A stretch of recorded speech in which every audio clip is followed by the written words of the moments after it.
Les 150 citoyens tirés au sort pour proposer des mesures de lutte contre le réchauffement climatique ont voté ce week-end. Emmanuel Macron avait décidé d'organiser un exercice de démocratie participative inédit en France après la crise des Gilets jaunes, déclenchée par l'annonce d'une taxe carbone sur les carburants. Annie Pata, bonjour. Bonjour. Vous habitez Saint-Quentin-en-Yvelines et vous étiez parmi les 150 citoyens tirés au sort pour trouver des solutions de manière à réduire d'au moins 40% d'ici 2030 les émissions de gaz à effet de serre. Comment avez-vous vécu ces réunions? Vous étiez dans le groupe Produire et Travailler.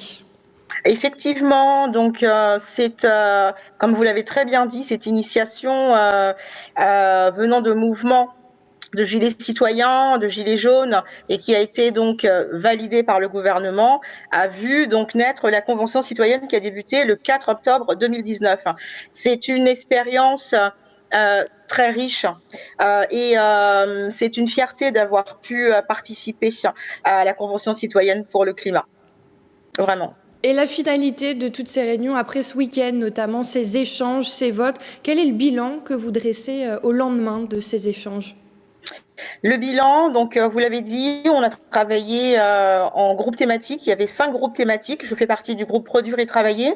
Il y avait également le groupe Se loger, se nourrir, consommer et se déplacer. Sur la finalité de la session 7 qui vient de se finir ce week-end, on a donc adopté les propositions de mesures qui donc portaient un consensus au sein des 150 citoyens et pour la majorité des propositions ont été votées par ce large consensus. Donc maintenant, ces propositions vont aller dans les mains de l'exécutif et des parlementaires, sauf 2 propositions qu'on a demandé à soumettre au référendum. Parmi vos mesures dans votre rapport de 600 pages, la réduction de la vitesse sur autoroute de 130 km/h à 110 km/h. Vous n'avez pas peur que cela déclenche une polémique comme précédemment avec la limitation des 80 km/h sur les routes secondaires? Alors oui, on a bien vu que ça portait justement débat dans l'opinion publique et c'était aussi l'objectif. Ce qu'il faut savoir, c'est que notre lettre de mandat, vous l'avez très bien rappelé, c'était de réduire d'au moins 40% les émissions de gaz à effet de serre, sachant qu'aujourd'hui, la Commission européenne est même plus ambitieuse en demandant d'aller entre 55 à 65% de réduction.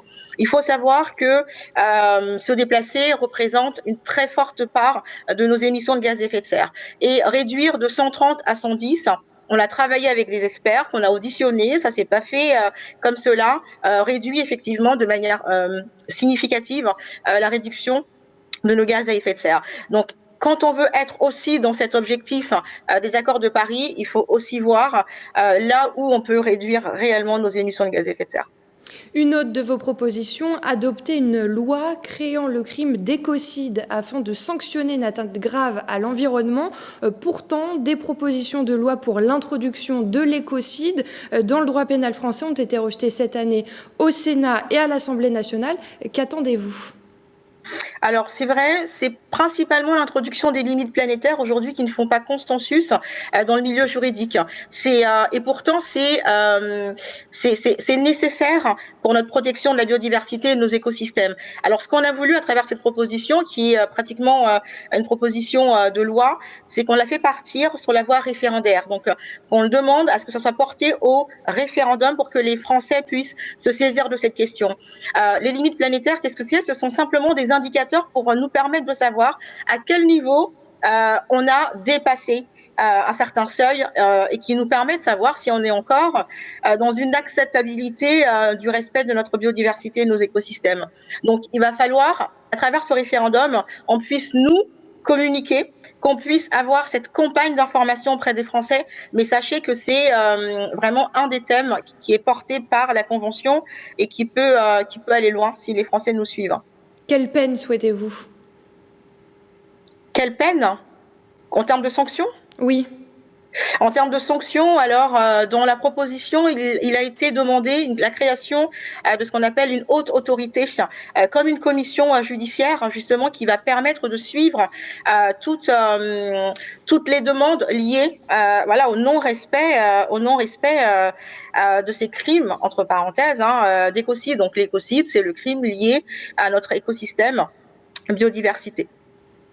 Et la Convention citoyenne pour le climat a rejeté une mesure, la réduction du temps de travail à 4 jours par semaine, soit 28 heures hebdomadaires. Cette mesure a été rejetée, 65% par les 150 membres de la Convention. Pourquoi avoir rejeté cette mesure par rapport à la crise sanitaire et donc à la crise économique actuelle ? Alors oui, on savait que ça ne faisait pas consensus au sein des 150 citoyens. Il était tout de même important que ce sujet soit mis à l'ordre du jour dans le débat de la Convention. On ne pouvait pas passer à côté. J'ai fait partie des citoyennes qui ont défendu les 28 heures. Comme je l'ai dit, plusieurs économistes y croient et proposent même cette solution dans le contexte de crise. Plusieurs autres pays, même européens, aujourd'hui proposent également cet ajustement du temps de travail. Alors pourquoi les citoyens ont eu peur ? Ils se sont dit c'est pas le moment par rapport au contexte. Ils se sont dit ça va être mal accueilli par les Français. Donc ils ont préféré rejeter, sachant que la proposition était quand même de donner une alternative jusqu'en 2030, ça veut dire que dans un horizon de 10 ans, permettre cette mise en place. Et ce n'était pas une obligation, c'est vraiment d'accord en accord avec les branches d'entreprise, les accords d'entreprise, permettre aux sociétés qui le pouvaient et qui le souhaitaient de pouvoir mettre en place ce dispositif. Après tous ces échanges, quelle est la suite attendue ? Qu'espérez-vous ? Alors là, déjà, ce soir, on a de nouveaux rendez-vous avec Madame Elisabeth Borne qui nous a rendu visite hier pour la remise de notre rapport final. Donc, ça va être un premier échange pour justement préciser un peu plus les ambitions et les objectifs. Nous sommes invités le 29 par le président à l'Élysée. Donc, les 150 sont donc conviés à l'Élysée.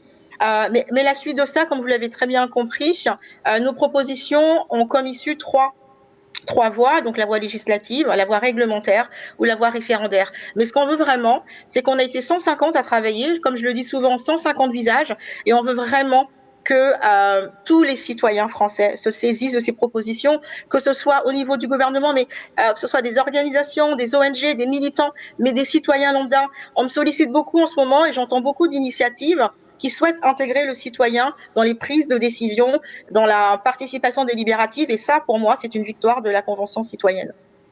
Et comme vous l'avez dit, pour rappel, le président de la République doit recevoir les membres de la Convention le 29 juin pour apporter les premières réponses.